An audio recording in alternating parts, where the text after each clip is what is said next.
pasa, Bolivia? El resumen político semanal más certero. Defendemos la realidad bajo asedio.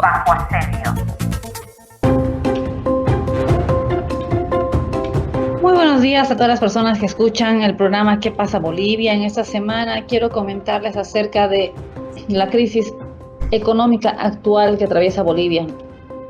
Cada semana que pasa los precios siguen incrementándose.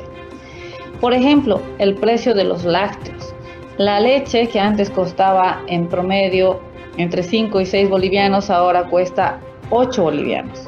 El queso, que antes costaba entre 26 bolivianos y 30 bolivianos, ahora supera los 40 bolivianos.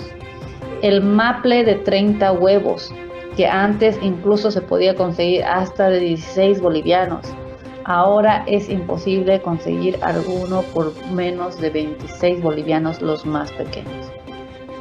La situación está cada vez peor y el dólar ya no ha vuelto a bajar ni estabilizarse más. No baja de 16 bolivianos en el mercado paralelo, que es el único donde se encuentran los dólares. Como dice la frase, en río revuelto ganancia de pescadores, y eso es lo que están haciendo los ganaderos, los olleros, los banqueros, todos ellos en complicidad con el gobierno de Luis Arce, que es totalmente neoliberal en todas las políticas que ha implementado desde 2020. Lamentablemente el gobierno de Luis Arce se ha vuelto la continuidad del gobierno nefasto de Yanine Áñez, incluso en la forma de ser represor de toda protesta, de toda denuncia. Recientemente, ayer o anteayer, ha habido una entrevista pública que le han hecho sus periodistas pagados, Jimena Antelo y Pepe Pomacusi, donde vagamente han hablado al respecto de los créditos y de las grandes propiedades de sus hijos. Uno de ellos y una propiedad solamente ha sido descubierta hasta el momento por un error del segundo hijo de Luis Arce, que puso a su nombre una gran propiedad que tiene una superficie de más de 2.000 hectáreas, la propiedad llamada Adán y Eva, que se encuentra en el departamento de Santa Cruz. Luis Arce, con el cinismo que le caracteriza, ha respondido que esa propiedad su hijo la compró con crédito y que todo está legalmente realizado. Sin embargo, le preguntaron cómo es posible que un joven de 24 años tenga acceso a un crédito de 3 millones de dólares. Y él, con el cinismo que le caracteriza, dijo que obviamente el proyecto era bueno y el banco le prestó. Cuando mínimamente para comprar una propiedad agrícola, mínimamente se tiene que poner el 10% de aporte propio. Es decir, más o menos más de 300.000 dólares tuvo que poner el hijo menor de Luis Arce para poder obtener un crédito de 3 millones de dólares. Sin embargo, nos preguntamos cómo con 24 años un joven que ha trabajado en cargos bajos durante la época que su padre fue ministro puede tener 300.000 dólares de aporte propio.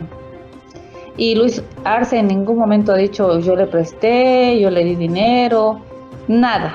Simplemente dijo que él lo consiguió presentando un buen proyecto al banco, lo cual es hasta risible considerando las trabas que ponen los bancos actualmente para otorgar créditos ínfimos de 50.000 dólares. La persecución política contra Evo Morales sin embargo, sigue sumando adeptos y apoyo Evo Morales cada día que pasa, porque se ve en la propuesta de gobierno, se ve que se están apartando la gente corrupta y oportunista que en su momento estuvo en derredor de Evo Morales, y aquellos precisamente se han aferrado a Eduardo del Castillo o Andrónico Rodríguez, como que buscando asegurarse con alguien que sí tenga sigla. Sin embargo, no se dan cuenta que el pueblo mayoritario aún sigue con Evo Morales, con la esperanza de que se pueda concretar la inscripción de Evo en el padrón electoral y en la papeleta para las elecciones 2025. En ese sentido, la gente sigue apoyando, sigue leal, porque entiende el pueblo boliviano en su mayoría que no existe ningún otro proyecto de izquierda. El único de izquierda es Evo Morales, Andrónico Rodríguez, Eduardo del Castillo y todos los demás de la derecha proponen y prometen privatización y neoliberalismo para los siguientes 5 años. Por lo cual la gente es leal a Evo Morales. Con esto me despido hasta la siguiente semana, mandándoles un gran abrazo hasta donde se encuentren.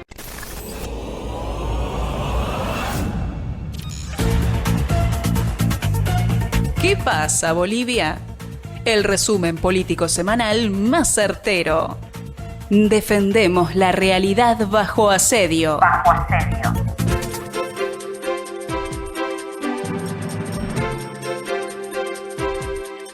Hola, estimados amigos del programa ¿Qué pasa, Bolivia? Un saludo muy cordial desde Oruro, la capital del folclore boliviano. Esta semana estamos en un cuarto intermedio en el bloqueo nacional, en un bloqueo provocado por la crisis económica, donde el pueblo salió a reclamar su canasta familiar, el abastecimiento normal de carburantes, que por supuesto el gobierno ha criminalizado a los dirigentes, al pueblo en general. En un pueblo en particular que es Yayagua, en el departamento de Potosí, el gobierno ha sacado a los militares ilegalmente, es decir, los sacó a las calles a desbloquear bajo decreto. Esto provocado por falsas bajas, es decir, de que el gobierno acostumbrado de darse autogolpes, en este caso se dio autoatentados, cobrándose la vida de al menos 3 efectivos policiales muertos, asesinados por bala. Hay que recordar que el movimiento campesino no tiene armamento, sino el modo de defensa es con palos, con piedras, con las ondas. Pero en fin, una vez pasado el bloqueo, persiste la crisis económica, las filas en los surtidores continúan y ese problema estructural sigue con Luisarse. Pero esta semana en particular salen unas encuestas en medios de comunicación de derecha, en las cuales rápidamente podemos hacer un análisis. Han abandonado a Andrónico Rodríguez, lo abandona Marcelo Claure, lo abandonan medios de derecha, porque antes de que Andrónico Rodríguez, el último traidor que sale de las filas del instrumento político radical antiimperialista con claridad ideológica, Andrónico era el favorito en las en las encuestas, con porcentajes mayores a 19%, alcanzando el 20% y siempre primero en las encuestas.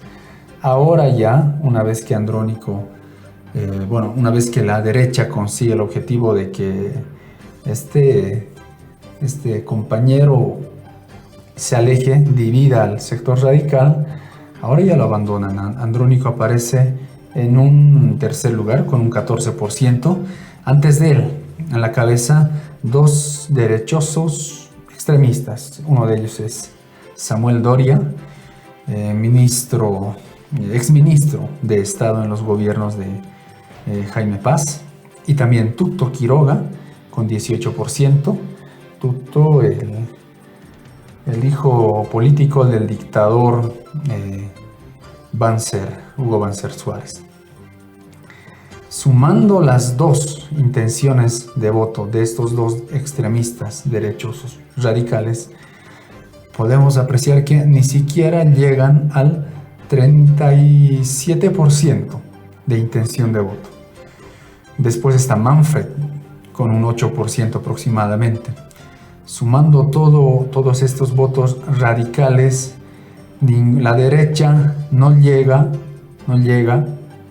a pasar el 50% o 51%.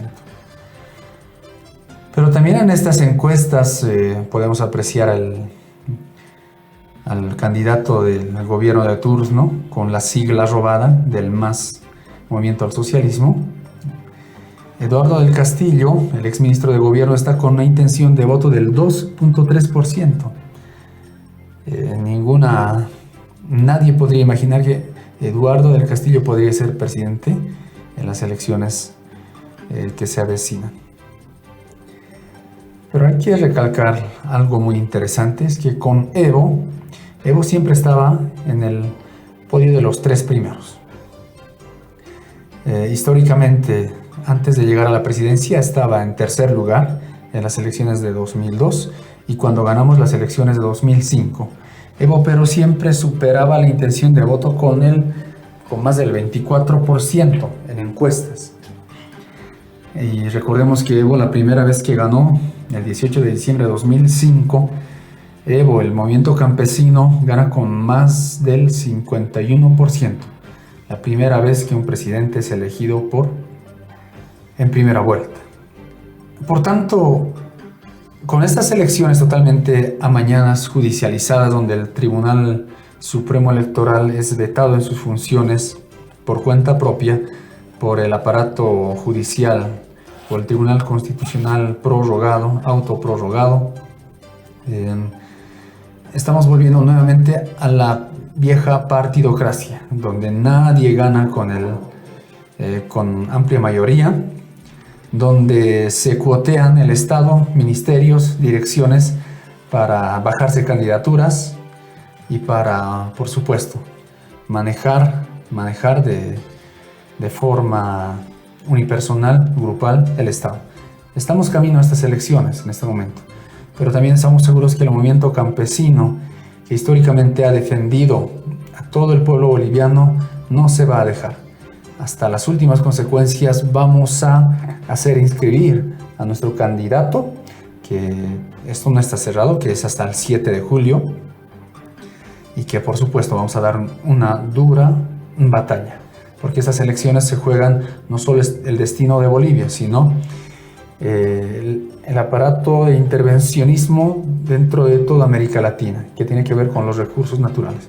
Estas elecciones de 2005 son por quién va a tener el dominio, el manejo del litio boliviano, que es el que tiene mayores reservas de este mineral en todo el mundo.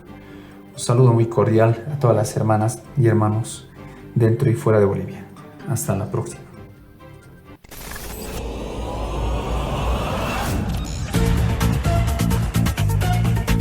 Por ahora hemos llegado al final de nuestro espacio. Los esperamos la semana entrante en ¿Qué pasa, Bolivia? ¿Qué pasa, Bolivia?